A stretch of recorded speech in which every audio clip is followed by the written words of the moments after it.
This is Psychology 2 resub by Elliot Mills on the Development of Coaching and Fitness Level 3 course, 5th of March 2014.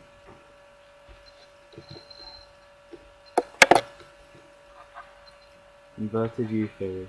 When you are at low arousal, according to this theory, you are less likely to perform well because you are not up for the game. This could mean you are at the start of the game and you have had one poor touch, so now you feel like you are going to have a bad game. So this means your motivation will be low. When you are optimal arousal, this means everything is falling your way and you couldn't put a step wrong, and this means you are performing at your peak, and this is the link in the theory.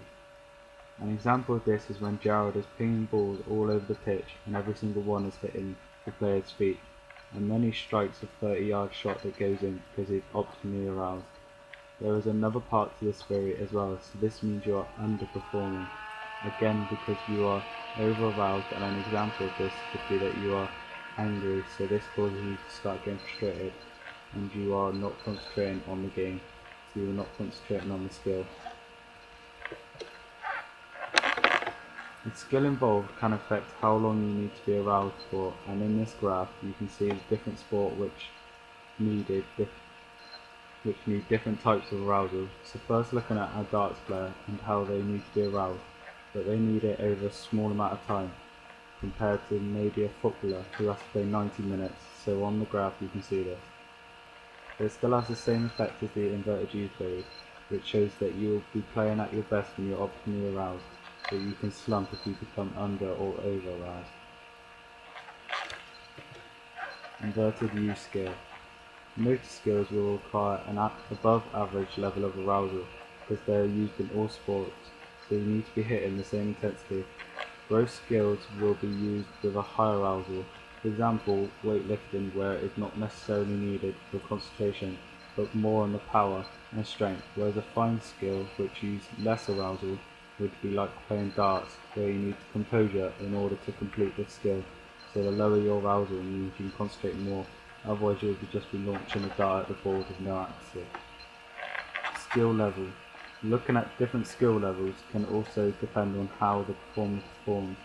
So looking at an intermediate, so maybe a competitive Saturday team, this would be able to reach higher levels than beginners because they do the sport a lot more than them. But because they are not professionals, they cannot practice the sport on a daily basis, so they won't be able to stay at optimal level of arousal as long as professionals, so they will still be at a level longer than novices, but because of the amount of time they get to practice. You can see this in football when watching novices play this sport at a recreational standard. They are not practicing as much and are just playing for fun. But then moving on to intermediate level, you see the players starting to fine-tune the skills more because they have more practice, so the skill level is higher, and then the professional footballer gets paid and train every day, so their skill level is higher because they train more. Catastrophe theory. Reference definition, Hardy, 1987, suggests that stress and anxiety will influence performance. Each athlete will respond in a unique way to competitive anxiety, and performance will be affected in a unique way. It may be difficult to predict using general rules. Catastrophe theory suggests that a player will be affected by arousal when the player is suffering from cognitive anxiety, like the inverted U theory. The same as the inverted U theory, you will see the gradual increase of the player's performance, but with the catastrophe theory, you will see a sudden drop in performance due to the arousal levels, and this is choking, but at the same time you can slowly bring yourself back to your optimal level of performance and arousal. Putting this into a sporting context, a quarterback will be throwing passes from the start of the game, and if you connect with the runner, the quarterback becomes more aroused and they are reaching their peak performance, which is a gradual incline on the graph. So they start to complete everything and luck is on their side, but then if they get a big sack, there will be a sudden drop from point A on the graph, and then they misplace some passes, so this is choking, point B.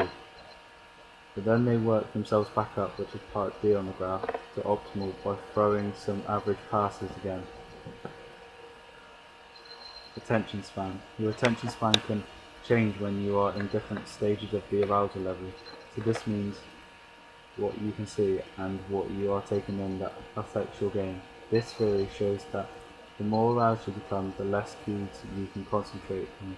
So in sporting context, when you're playing football, you'll see the opposing player with the ball, and your full concentration will be on them mainly. But if you are optimally aroused, then you'd be able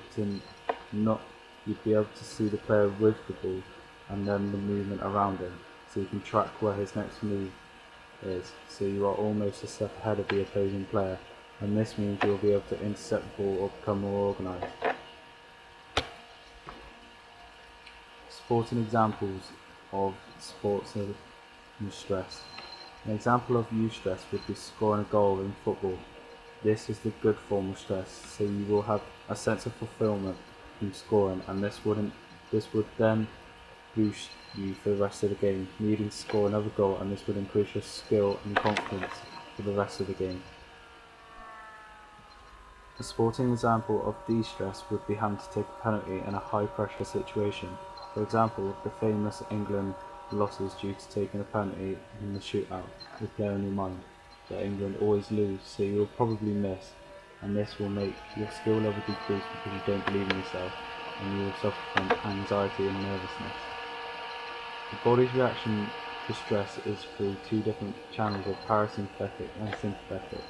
The main outline for these two is that parasympathetic will decrease the activity within the body, so heart rate, breathing rate, etc. And sympathetic increases the body's activity, so it increases the previous.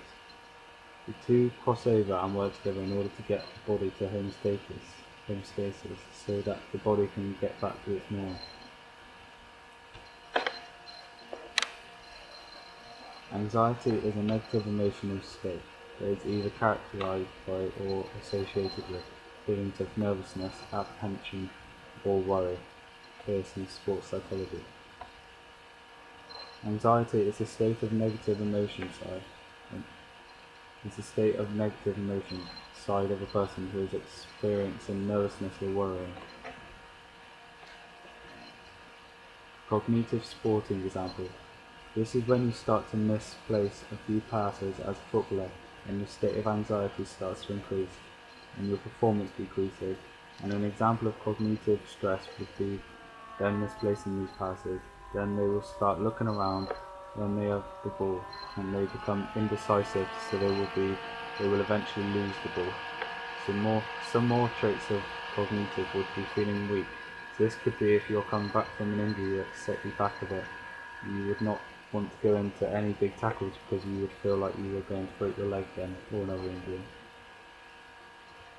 Now looking at somatic, this is your body's response to you playing sport, and these physiological changes can impact the way you react. So before a game, you will be anxious, so you will start to sweat a lot more because your body is anticipating the occasion, and this means you will lose confidence in yourself because you think people are noticing it. Another example of this would be when you first step out onto the pitch, like a substitution. You will feel this sudden surge through your body, and this will be adrenaline pumping, so you'll suddenly sprint out onto the pitch because your body is getting ready for the occasion and it's nervous.